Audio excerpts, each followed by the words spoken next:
Sunday night's Grammy Awards will feature Jay-Z, Kendrick Lamar, Lorde, Ed Sheeran, and Nothing More. Nothing More isn't a void. It's a San Antonio-based rock band. And if it were 1996, it'd be easy to understand how they got nominated for Grammys in all three rock categories, dominating better-known bands like Foo Fighters and Metallica. But Nothing More has sold a grand total of 125,000 copies of its latest album, and the most recent big exposure was in this video game trailer. So, who are these guys? And how'd they crash the Grammys? At the beginning, like, not the Grammys necessarily, but any awards, anything. Like, for a while, we're like, well, that's just, you know, successful people patting each other's backs. And this year, being a band that's somewhat new or not in that echelon of bands like the Foo Fighters and Metallica and Mastodon, they're really trying to open it up and not just be, you know, a circle jerk for the higher echelon. Circle jerks. That was a strange one. I don't know. Haven't been invited to one of those yet, but maybe one day.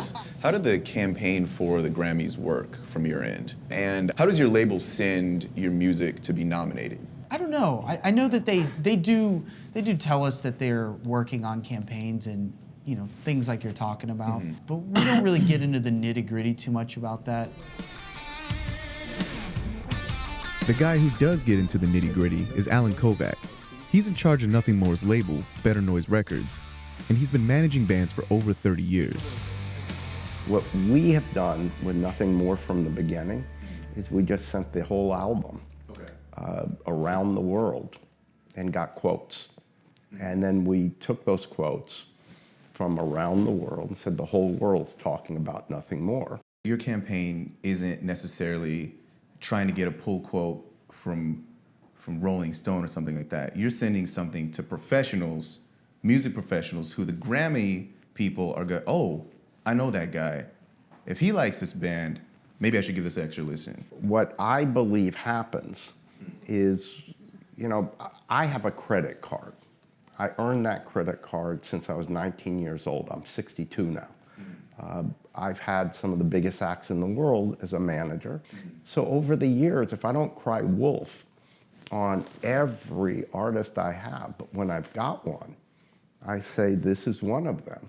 And I take it to a bunch of other people who have that credit card, and I believe it's that word of mouth that transcended through the Grammys with producers, writers, artists who are part of the Grammys. When you're submitting somebody for a Grammy nomination, whose attention are you trying to get, and how do you get that? We're really not trying to appeal to the Grammys. We're appealing to the people around them, and we're doing it way in advance. And in that whole world, you had the head of Universal Canada.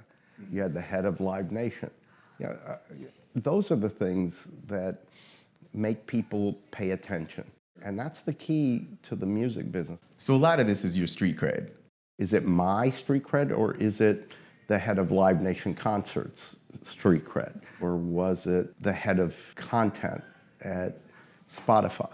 If Nothing More is making amazing music, why aren't they on the cover of Rolling Stone or any big ticket magazine? You have to believe.